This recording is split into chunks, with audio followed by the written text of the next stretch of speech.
All right, guys, welcome to the Last Set podcast where we talk about all things health and fighting. Now, Jack, we're going to play a little game called I Spy with my little eye. Fucking nothing because it's been poked out. Yeah, Mr. Leon. I mean, that was the second time he eye poked him. The first time was in the first round, got a warning.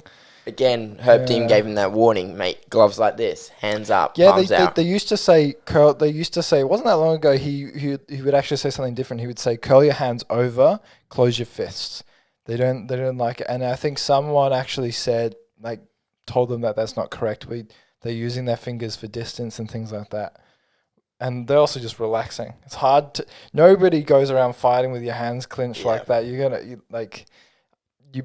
But they're telling them, if you are you gonna have your hands out for distance, that's fine. But have your fingers pointing up. That's so this is fine. That's not okay. That's what a lot of Muay Thai fighters do to measure up as well. Yeah, they always like to open up their palms as well. Well, it's exactly what Leon did when the actual eye poke that actually did the damage. Was the second time, and I believe it was in the second round, and it wasn't pretty. It was not pretty. When we saw the close-ups, it was pretty brutal, and you could see actually the blood was coming down. Now later on that we're seeing it was not in the actual eye itself; it was underneath. Yeah. Here, but you can see that it was clearly cut. Yeah. There and obviously been pushed in. So it's the base of his eye that's been eye poked, and he was just writhing in pain. So how Leon did it was, he was in the southpaw stance. Yeah. And he was kind of finding a home for that straight cross. And what he was doing was he was trying to connect with that left body kick. So in order to connect with that left body kick, he was doing what everyone was doing and trying to judge distance with his limbs out there. And he wasn't in a full guard, right? But he was still keeping his arms stretched out. And he went, and then he kind of feinted with the left hand and didn't connect. However, while he had him concentrating on the left hand coming up, he hit to the body. And it connected with the body, obviously. But we knew straight away he'd been poked in the eye when Belal just turned around and just fell down on the ground, and he was writhing in pain. Well, it was completely unintentional. It was an accident. They called it off and it was a no contest. I feel like that's fair. I feel like they will run it back. However, I just think it was a little bit strange that the pokes happened a couple of times within the first round. Literally, one just happened in the first 20 seconds, and then Herb Dean gave him a warning, and then again, it happens again in the second round where it actually cost the fight. I feel like that was a little bit unfair. That maybe I thought that because I feel like the UFC strict on these eye pokes. Like if you catch him once, do it. One warning, second warning, point deduction.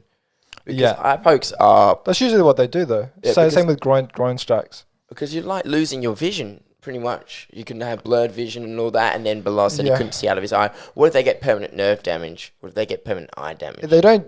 typically, you don't get permanent eye damage from that. It's when some people were saying, I hope he doesn't have a torn cornea or anything. Torn retina. That doesn't happen in that. Torn retina is from...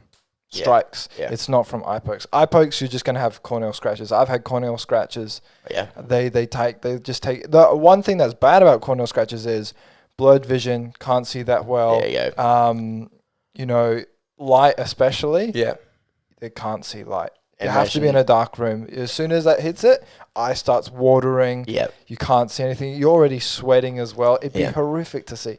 I mean, I was rewatching Daniel Cormier versus Stipe Miocic 3. Yeah, that's on Free Fight now. Yeah, I watched that again, and you could see at the end of that third round, Daniel got poked. Yeah. And in the start of the fourth round, he says, "I can't see." Yeah. I can't see. Yeah. And you could just see that eyelid just went.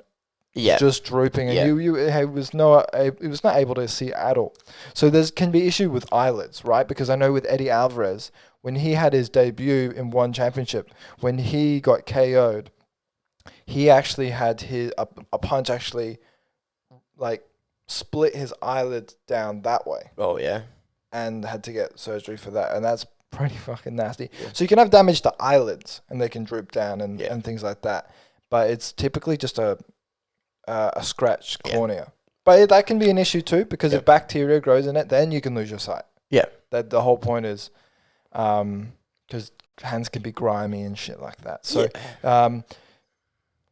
not as bad as everyone made it out to be when it came to he could lose his vision. But obviously, when it comes to fighting, it's certainly just as bad as everyone thought. Yeah, because what if that gives him a disadvantage? You know what I mean? Like, we know that John Jones in the past has been quite famous for his eye pokes.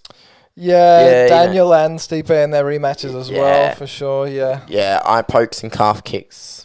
They do make a difference. Yeah, eye pokes, calf kicks, groin shots, back of the head ones. These are the things that the ref needs to be watching out for. And I was glad they brought in the ref quickly. Yeah. What was it? Herb Dean was quick to stop that. You know, it was fair. Yeah. I felt a little bit upset for Belal because he came onto this fight, late notice. He was ready to go. It was a pretty back and forth fight. However, I do believe that it was in Leon's favour at the start because he got him with that head kick that wobbled him. And then he threw some bombs against the cage. And Leon's fast, man. He's got such a quick jab. His boxing is very, very slick. It's very crisp. He doesn't quite... he's similar to Colby in that he doesn't really sit down too hard on his punches. He's obviously a muscular guy, but he doesn't have that kind of one-hit knockout power that we might see in Jorge Masvidal or something like that. Or, the damage that Kamaru Usman can create. But he's fast. That's something that you don't typically see hard-hitting power from him. He's only got maybe one knockout in the UFC. I think his other finish is a submission. So he usually goes to decision, but he overwhelms people with speed and volume, and he did really well. He was just finding a home for that straight cross as well. It was just kept connecting. That jab was so quick, but it would set up distance really well. Yeah. And I felt he was doing really well. Belal was just tough. Bilal's always been tough. The two things with him is toughness and conditioning. He's always been incredibly conditioned. Yeah. And that's what looked like would be in his favor. Coming from a quick turnaround from his last fight about 2 weeks ago, then, he's already in condition, right? He just needs to maintain that level of conditioning in order to fight. With Leon, that left head kick just connected. Right, shin on shin. And you could see it actually produced a cut as well as on top of that. Leon actually started to see a little bit of red after that because he actually went after. You could see he was wobbled. He was on shaky legs. Yeah. Went after him, tried to connected with a few shots, but he was patient, didn't rush in, which was funny because a lot of people were expecting a bit of ring rust. Almost. It was just over 600 days out of the octagon. We were expecting. He didn't say that ring rust was going to be a factor. He said he doesn't believe in ring rust. However, you can say that, and it can still be an issue with with timing and things like that. But he did incredibly well.